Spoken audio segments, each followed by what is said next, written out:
Hello, my name is Dean Berden and I live in this home with my wife Kathy. This is our solar panel setup, a photovoltaic setup as it were. These are single cell crystalline panels. I'll start out with telling you a little bit about my background. I'm a retired school teacher and I farm currently right now, and I've become interested in selling solar panels around the thumb of Michigan and other areas as well. The cost of electricity obviously is going to be going up in the future. Nothing seems to go down. Detroit Edison now has approval, and all the other electrical companies in Michigan have the approval to move that electric rate up to 35 cents in the next 5 years. If they do, and we're currently paying 11 cents per kilowatt hour, or 11 to 12 cents, you're talking at least 3 times the cost of electricity. In that scenario, we want to be able to install solar systems that we can cut that cost, or in some cases, actually make a profit off of a solar system.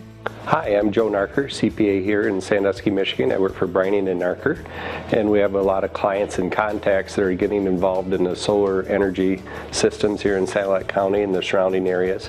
So I wanted to take some time and just review with you some of the financial aspects of that and get into maybe some of the payback periods that are involved.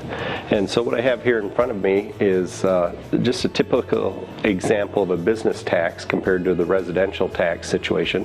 So if you have a business here in Sanilac County or surrounding areas, a typical system will be approximately $130,000. Now that'll change whether it's a roof mount system or a standalone system, but for the sake of the example, we'll use an even number, $130,000. Currently, Detroit Edison has what we call the Solar Currents program, where they will reimburse us $2.4 for every watt that we have, and these systems are approximately a $20,000 watt system.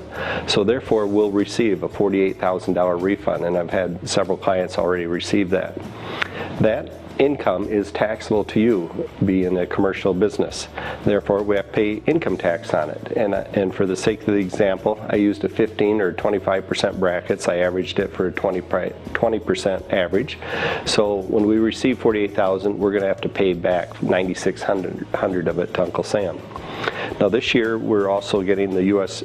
Treasury grant, which makes up 30% of the system total. So in this simple example, you'd receive a $39,000 grant.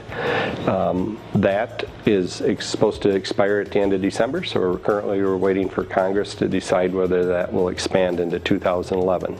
But we've had several clients already receive that $39,000 grant too, so we know it works. Also, because we're a business, we get to depreciate our system itself, and solar systems are basically a 5-year energy depreciation method, but we can write off with Section 179. We can elect to write it off all in 1 year if we have the income. And so in this simple example, if we're again in the 20% average tax bracket, we would save $26,000 on our tax return by being able to write off the $130,000 project costs.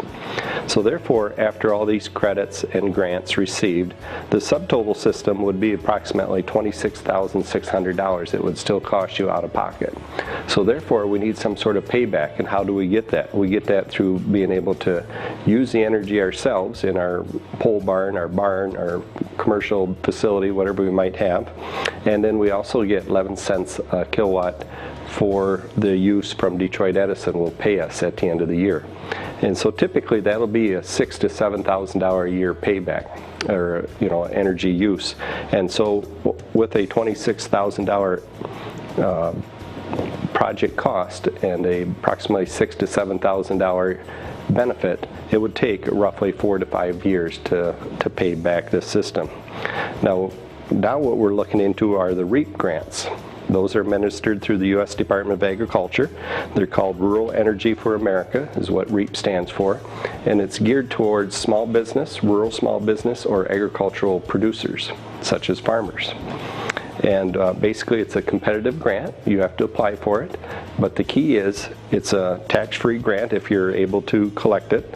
and they are administered or sent out in August, so nobody knows who will receive it until August, so it's not a guarantee by any means. And basically it's to help renew energy in the rural system. And rural areas are population less than 50,000 people, so Sanilac County would qualify for that. And as I said, it's through the U.S. Department of Agriculture, so the office in Carroll, Michigan would be able to help us and help you on that.